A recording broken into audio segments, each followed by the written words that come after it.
You ask Tiger to solve. This deals with linear equations with one unknown.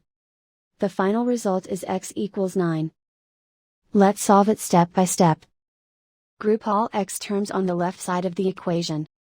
Subtract 9x from both sides. Group like terms.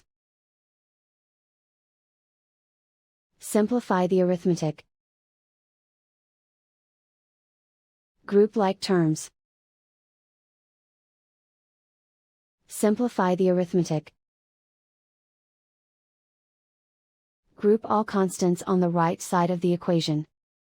Subtract 15 from both sides. Simplify the arithmetic.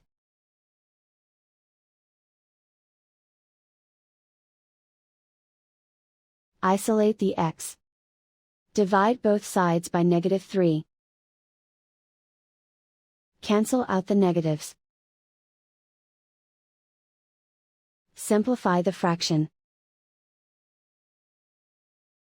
Cancel out the negatives. Find the greatest common factor of the numerator and denominator. Factor out and cancel the greatest common factor. And so the final result is x equals 9.